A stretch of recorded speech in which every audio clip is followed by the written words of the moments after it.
Good evening. My name is Margaret Orto, and I'm the Children and Teens Event Manager at Politics and Prose. This evening, I have the honor to introduce Chessy Prout and Jenn Abelson, who will talk about Chessy's memoir, I Have the Right To, a high school survivor's story of sexual assault, justice, and hope. Chessy Prout is a high school sexual assault survivor. Raised in Japan, Chessy matriculated at St. Paul's School, a boarding school in New Hampshire that her father and sister also had attended. There, as a freshman, Chessy was the victim of a sexual assault. Chessy's case and eventual trial garnered national and international media attention as her assault was part of a ritual competition at the school called the Senior Salute. 2 years later, in Chessy's pursuit for justice, she decided to step forward publicly in August 2016 and launched the hashtag I Have the Right To initiative with the organization PAVE, for which she is an ambassador. In this initiative, Chessy encourages survivors and others to assert their most important basic rights and uses her voice to let other survivors know that they are not alone. We're pleased to partner with PAVE for this event tonight. Jenn Abelson is an investigative reporter for the Boston Globe Spotlight team. She joined the Globe in 2001 and recently covered the retail and restaurant sectors. Abelson spent about 2 years investigating fraud in the seafood industry for the series Fishy Business. A graduate of Cornell, Abelson was a 2012 finalist for the Livingston Award for Journalists Under 35. So please let's give a warm welcome to Chessy and Jenn.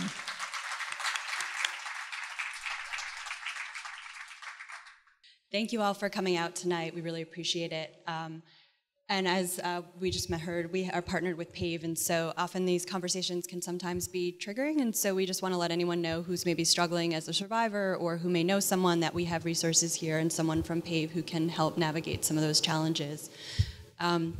So I work as a reporter for the Boston Globe Spotlight team, and I've tackled a lot of difficult subjects over the last several years, but I would say by far the most complicated topic that I had to deal with was investigating sexual abuse at private schools.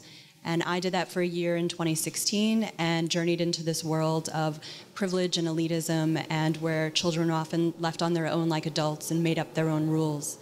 And during the course of that, we found horrific abuse of boys that was similar to what we saw at the Catholic Church, but we also saw pervasive sexism and entitlement that allowed the abuse of girls by male teachers as well as male students. And during the course of that investigation, there was one institution that refused to answer any questions from us, and that was St. Paul's School.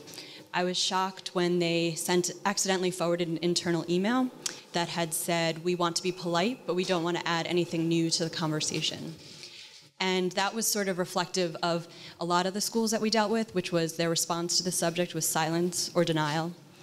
And so I got to know in the course of that investigation Chessy. We started connecting in the summer of 2016 as she was about to make this incredible journey from private victim, anonymous victim, to public advocate and survivor. And so I was hoping, Chessy, you could talk a little bit about that moment in the summer of 2016 and sort of some of the challenges you were facing with the lawsuit, with this decision about whether to go public. Well, first of all, I want to say thank you. Thank you so much for coming here tonight and for listening to us talk. This is the first step in helping make a difference, is listening to survivors and listening to hear what we have to say, so thank you. So in the summer of 2016, I was 17 years old and trying to figure out where I wanted to apply to college. I was deciding whether I wanted to go to a big school, a small school, city school, but I was also dealing with harassment and bullying from a 162-year-old institution, St. Paul's School. Throughout the summer, my family and I worked really hard to try to work with the school, try to help them deal with their issues, but of course, like Jenn mentioned, we were met with resistance and denial. And so as I was trying to move forward with my life and sort of figure out what to do for college and how I'm going to spend my last year of high school, we filed a lawsuit against St. Paul's, and they threatened my anonymity.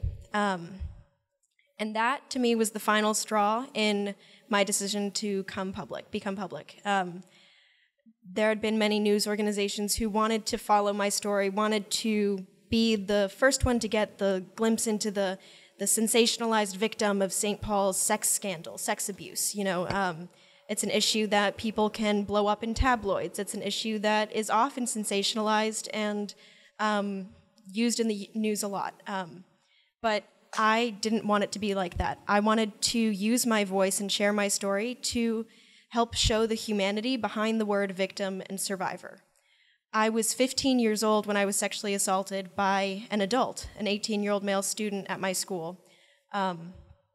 And it was only through my trial that I realized that I was being targeted for months, and that these boys were using their stature and using their education as a mask for their predatory behavior. They used school emails to figure out how to slay girls, how to turn no's into yeses, and how to pull every trick in the book to bag a girl. And I learned all of that for the first time sitting in a room full of strangers in Concord, New Hampshire, the first week of my junior year of high school. So being 16 years old then and hearing these boys use these vulgar terms about me, about my classmates, about my sister, was ridiculously heartbreaking and devastating. But it really made me angry. I am working through this in therapy right now, but trying to not be so angry and show that I can be sad sometimes, but I was pissed. And so that's what fueled my fight going forward. I wanted to help show that these things are not okay, and show that, sure, my perpetrator was on his way to Harvard, had all these things to lose. Nobody talked about what I had to lose. Nobody talked about the pain that I would have to live with forever, the PTSD, the trauma, and the ways that my life had been altered forever. And so that's what I wanted to do by coming forward and telling my story. And by coming forward and telling my story, I hope to give voice to other young people actually young and old, who had been silenced or shamed or bullied into silence throughout the years.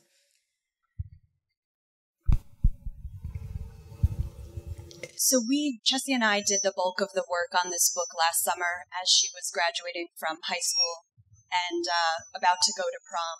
So I live in Boston, but I moved to Naples, Florida, where Chessy and her family lived, and we spent the summer sitting side by side working on this project together. As a reporter, I was deeply impressed with Chessy's attention to detail and facts. She, maybe because of her age and the way everyone these days documents every moment of their life, but she had incredible journals, notes, emails, Facebook messages, photos, Spotify playlists, things that demonstrated sort of her most innermost thoughts, and shared them with me, all of them. There was nothing that I ever asked for that Chessy said, no, let's not talk about that, or that was off limits. And she even documented, my favorite part is that she even documented mistakes that she made. There was this one time, Chessy feels very strongly, as she talked about, the way that victims are portrayed in the media, and oftentimes you see in comment sections of underneath articles, you'll see all these commenters talking about these great boys and how much they have to lose, and they bash and they sort of victim blame and victim shame. And Chessy wanted to stand up for one of her St. Paul students who had been victimized and assaulted by her boyfriend at the school. And so Chessy wanted to stand up for her, and in the comments section she was going to post a comment thinking she was anonymous. The key part she forgot was that her Facebook account was linked to the article, and so when Chessy posted this comment, sort of a bit attacking the boy but also supporting the girl, her name and face was on there. And so, but before she deleted it, she took a picture of it. So we had like that to just show it was incredible to work with you, Chessy. And so we spent hours together day after day talking about the most uncomfortable moments of her life, and I'm so grateful for her willingness to explore this with me. And maybe you can talk about sort of what it was like on the opposite side of sort of having this stranger sort of come into your life and ask you for everything. Well, the first time that I met you in person, I think, was at the Yale Quinnipiac Resolution Dispute Conference in October of 2016, sorry. I'm bad with numbers. And Jenn was there on a snowy October day, really cold for October.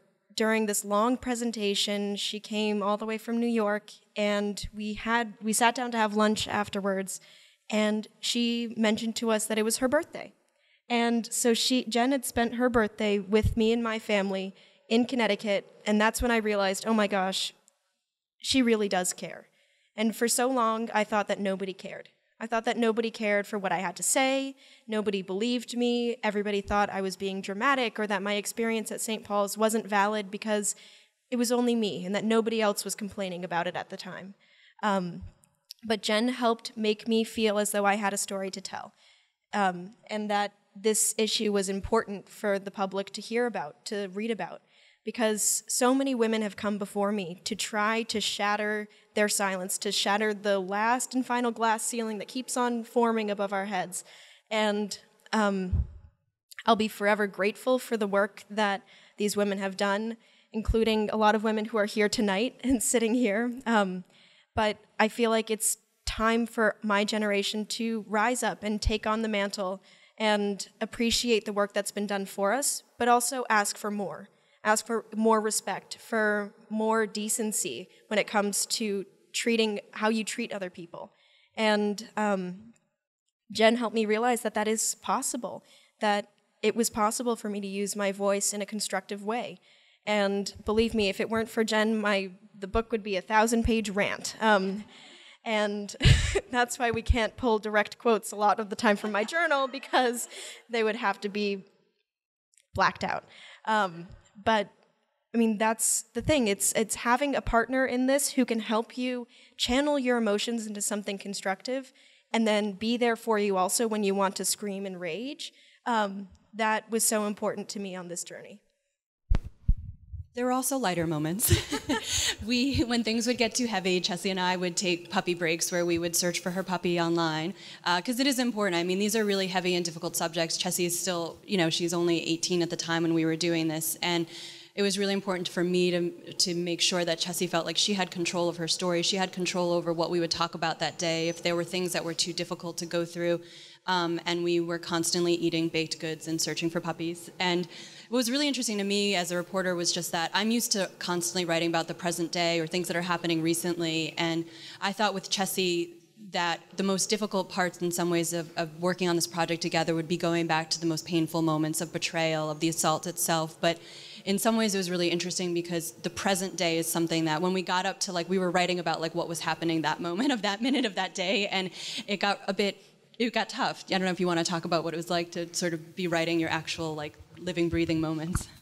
Yeah, I always, when people ask me, or when I meet new people, and now that we live in DC, and they ask me, oh, what are you doing? Are you in school? And I'm like, okay, do I say I'm writing a memoir and I live at home and I'm only 19? Do they laugh? Do they believe me, or what? I always think it's so funny that I wake up, have my coffee, walk the dog, and write my memoir, just like my neighbor next door who used to be the head of NATO, the Alliance to NATO. And so doing this was an extremely different experience. It's something that I never thought that I would have to do, take such an introspective look into my life.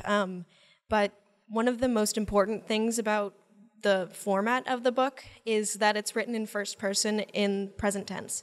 And so Jenn helped me go back in time and really access the way that I was thinking at 14 years old. At even 12 years old is when we started the book, and then 13, 14, 15, 16, and up until present day. And so I was really able to go back into the mindset of being a 14-year-old girl, having all of this unwanted attention from older adult boys on my school campus and trying to deal with that. And it was sickening to look back and see the way that I was objectified and put down and disrespected, and see myself just kind of buckle under that and say, well, that's normal. I can't stand up for myself because I'll be called names. I'll be called bossy or a bitch, and that's not fair. And so looking back, if I'd written it in my point of mind now, it would have been a much longer book. But I think it's so important to realize that when we're young, we are in that mindset, and there's nothing that I would go back and change because it's led me to where I am today. And believe me, that's taken me a long time to be able to say. Every day I want to go back and change the way my life has gone, to change the way so this never happened to me. But only recently have I seen such goodness around me that's making me realize that I am okay with this. I'm okay because it's made me who I am today. And it's made me closer with my family. It's allowed me to meet such wonderful women and men who are so passionate about empowering other people.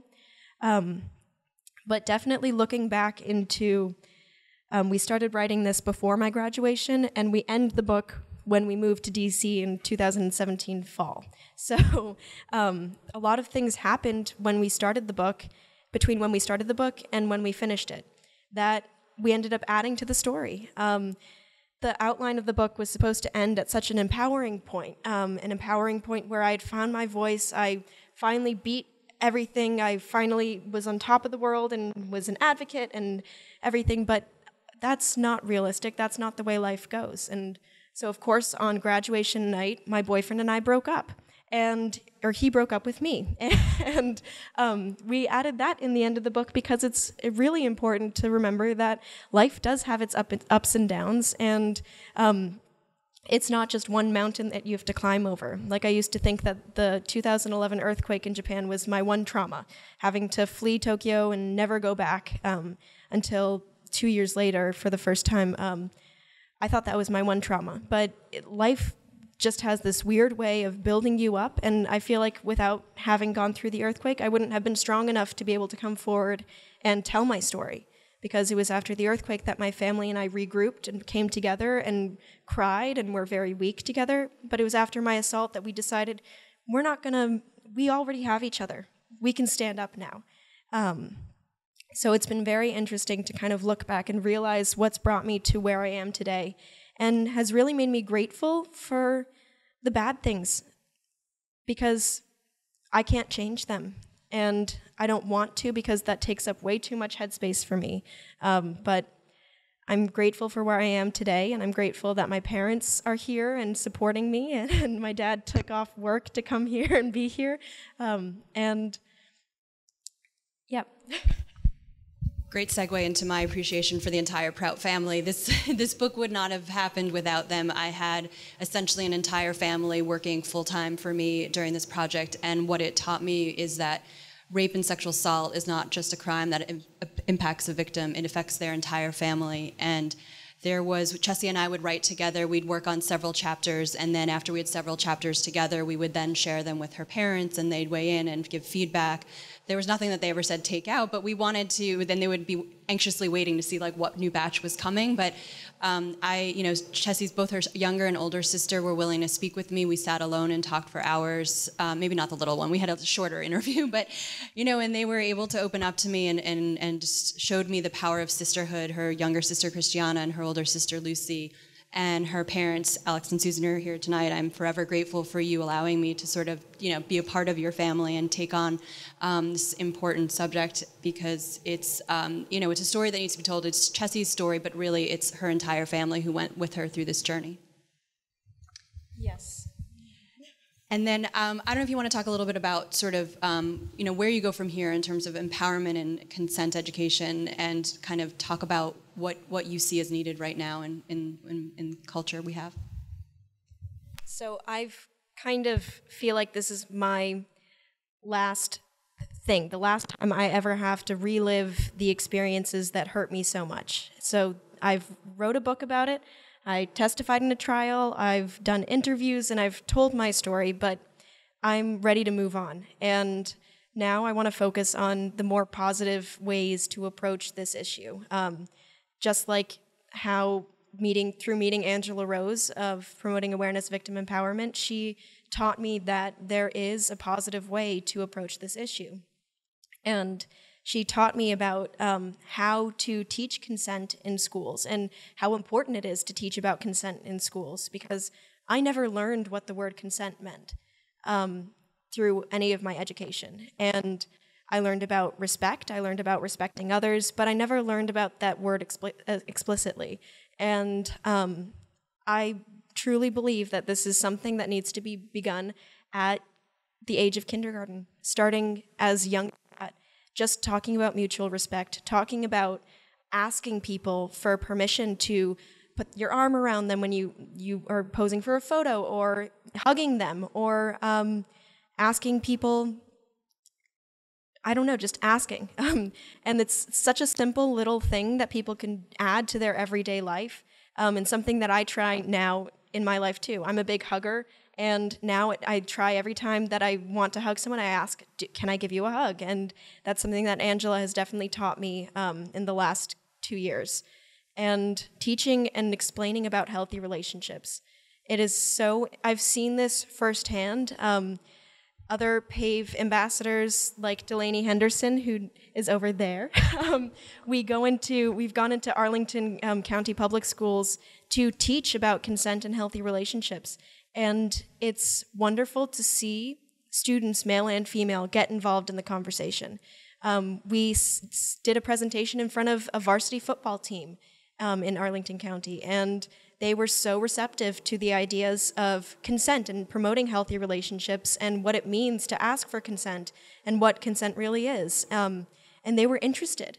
And one of the most eye-opening and heartwarming things at the end of the presentation was when we asked them, how would you respond to a sexual assault survivor who discloses to you? And these boys were raising their hands saying, I believe you, I'm here for you, what can I do for you? One of them said, I think, who can I beat up? But that's another story. But these kids really want to learn these things, and we want to be involved. We want to have our own issues to be able to embrace and spearhead. And we're seeing that now more than ever with the kids in Parkland who are spearheading the Never Again and who are speaking out because our institutions have failed them. And too often our institutions fail us as students. St. Paul's failed their students by letting this culture of this rape culture survive, foster, and thrive on their campus.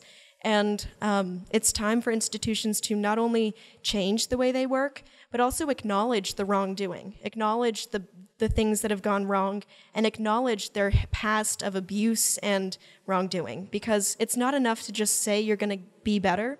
You've got to acknowledge what's been wrong first, and that's only when you can move forward. So I hope that through whatever I choose to study in college, because I honestly don't know yet, I can help bring advocacy in everything I do, because it really belongs everywhere, in the arts, in the economic sector, in schools, through all sorts of subjects, and I'd love to see that start being integrated into schools.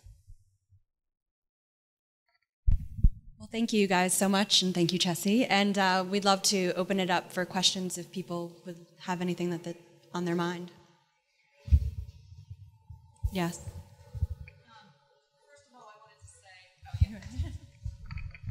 say, there was something in the Washington Post today where a woman was writing about a tragedy, and she said that you can be angry and kind at the same time. And I feel like you do both of them so very well. And it's really... and the book is wonderful. It's really incredible. Thank you both for all the work you put into it. And Chessy, you're just such an amazing spokesperson for this issue. And as a woman and a survivor myself, I'm grateful to you.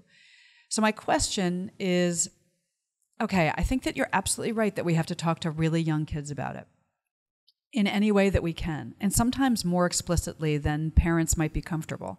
So I have kids myself, and do you have any advice for how to talk about such a difficult subject with kids? And how will do you think one day you'll explain it to your own kids, and how did you explain it to your sister? Just that general topic of how, I think that there is a way to do it, but I'm curious as to your thoughts, and your thoughts too, Jenn, about how you might do that. Well, that's a great question, and I mean, I've been trying to navigate this with my 11-year-old sister, who's 11 years old now, and it's been interesting being home with her now as she's starting her first year of middle school, and being able to see her go through starting puberty and starting to discover how boys and girls can like each other. So it's been interesting to see that happen. The burden of knowing that these things happen is less than the burden of dealing with the assault itself or the trauma itself. And so teaching a kid as young as somebody who can talk that, okay, if somebody touches you inappropriately, please tell mommy and daddy, or if this is safe touch and this is not safe touch. And stuff like that will save, I believe it'll save a child from years of trauma and pain. And I mean, learning to make these topics not as taboo as they are, because too often kids learn about sex and sexuality from the internet in really unhealthy ways. And I know people are focusing on taking away the unhealthy ways for kids to learn about these things, but it's important that we replace that with something that is healthy. And I believe that that really can be done in schools. If schools really take on a comprehensive sex education program where they talk about these things, and it's not all like, sure, it can be like giggle at first because it's uncomfortable for a lot of people, but if we make it more mainstream and more normal, I feel like a lot of the shame will be taken off of this issue, whether it comes to sexuality or sex or learning about relationships or even taking care of your body. You handle it. Is this on? Yes. First of all, thank you both so much. I've been so happy actually to see you doing what you've been doing, and I know how hard it is. But I have a sort of the flip side of what Leslie asked. I've spent a lot of time in schools too, talking to people, and I find that the resistance isn't from the children, it's from the adults. And administrators worried about parents maybe unaware exactly of what's happening and how traditional habits and institutional preferences contribute to this. And so I'm wondering, specifically on campuses, when you talk to students or when you're talking to administrators, if you make the links between sexual assault, comprehensive sex ed, and the lessons that are taught in history and literature and pedagogy in general, the composition of boards, the volunteer culture, all of the aspects of context that sex ed has to take place in. Do you talk to them? Is that an issue? Do you see that as an issue? Do you find that there's resistance? I don't have much experience yet with confronting administrators about bringing education into schools. I've only been really privileged to go to different schools who have openly allowed the conversation to begin here, like at Georgetown Day School in DC, and going around to different schools in this area who have been really open about this topic. But I definitely see the issue there, especially because in my fourth form, which is sophomore year humanities class, when I went back to St. Paul's and tried to stick it out there, we were reading I Know Why the Caged Bird Sings by Maya Angelou. And there was a scene of sexual assault in it. And I remember my teacher telling me that you can leave the classroom for this discussion. You can leave whenever you'd like. And of course, that goes along with the school also saying, we won't talk about this for your privacy. Nobody's allowed to talk about it for your privacy. I can see how that might have been masked in just don't talk about it, we don't want to bring this up. And I think they really did miss an important opportunity to talk about sexual assault and respect and how it manages to move on from in history and how it changes with how our media changes. And so, again, I think that goes to show that curriculums really need to adapt to the times where we do talk about these social issues that affect 1 in 4 girls and 1 in 6 boys before the age of 18, and it's the most underreported crime in the country. So I definitely think that that needs to be done. And once I go to college and once I learn how to do that, I promise you I will be doing that. Thank you so much for being here today. In the book, one of the many things that I found to be particularly interesting was reading Representative Custer's introduction. And I also very much enjoyed reading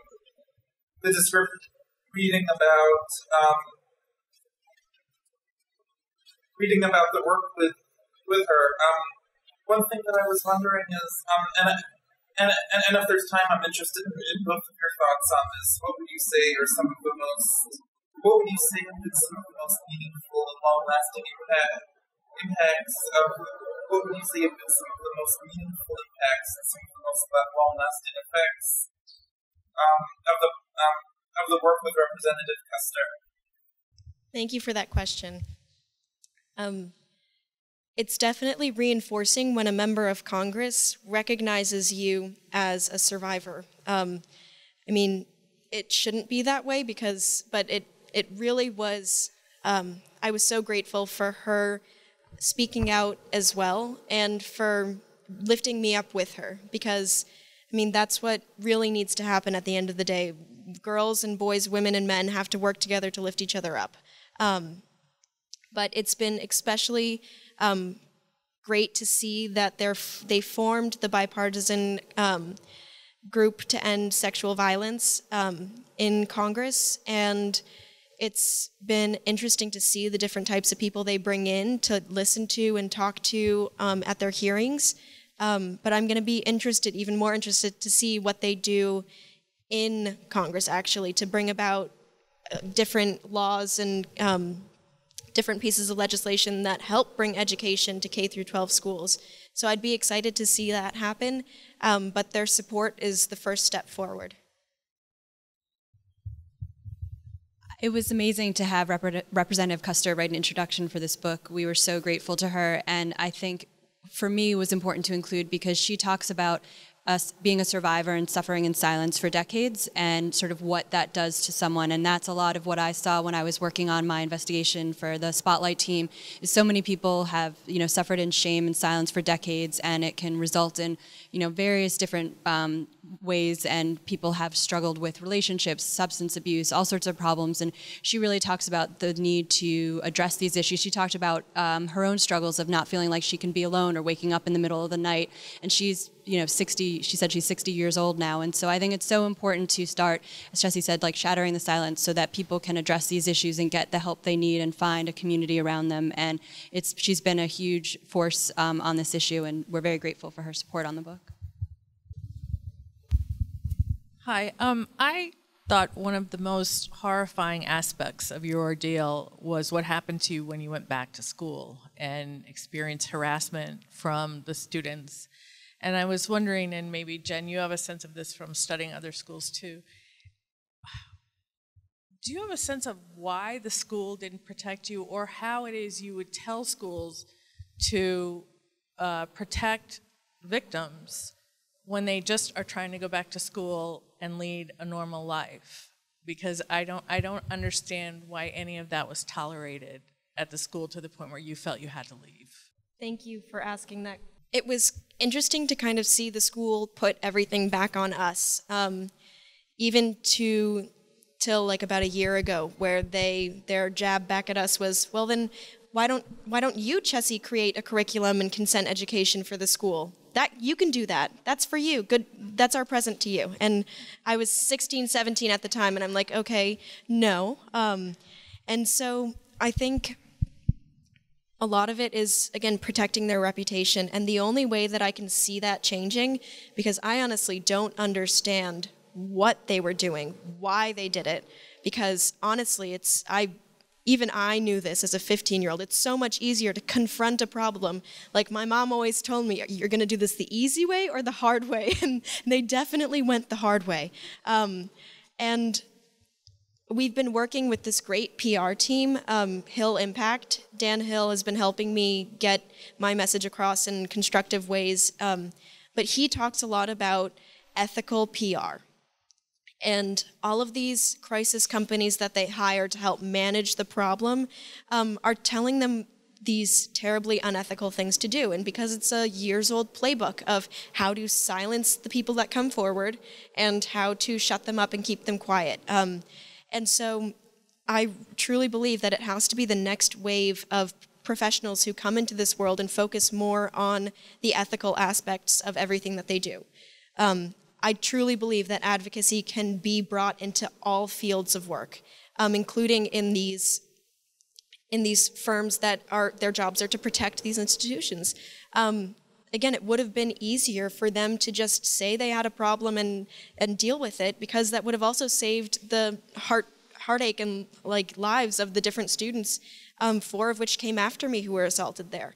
And I mean, I sit every day and just think, like, how could they do this? Why would they do this? Why would they do this to me? And I honestly can't answer that, because I can't see into their minds, and they've never agreed to sit down and talk with me. And I just hope that, I mean, all it takes is one person to stand up and say, hold on, why don't we do it this way? Or this isn't right. And too often they shut those people down too. But I really hope that new leadership can be brought in there to help make it a better place, but I honestly have little to no hope for the redemption of that institution. I would say that the sort of the backlash that Chessy faces is unfortunately fairly common, that people, when they speak out about a problem or expose a wrongdoing, when we looked at, in our investigation, we looked at teachers or administrators who spoke up and tried to get action on other teachers who were abusing students or taking advantage of them, and oftentimes they were retaliated against. They tried to push them out of the school. They lost their jobs, and while the predators themselves were protected, they either got to stay at the school or schools would quietly handle the problem by giving them a recommendation letter and move on to another school. And unfortunately, you know, it's the shame and blame around this subject that has made it so difficult for people to talk about it and not feel the backlash that's going to happen. And so it's amazing people like Chessy who are helping to break down those walls, and I think the more people talk about it, the less, hopefully, ostracism and retaliation that they'll face.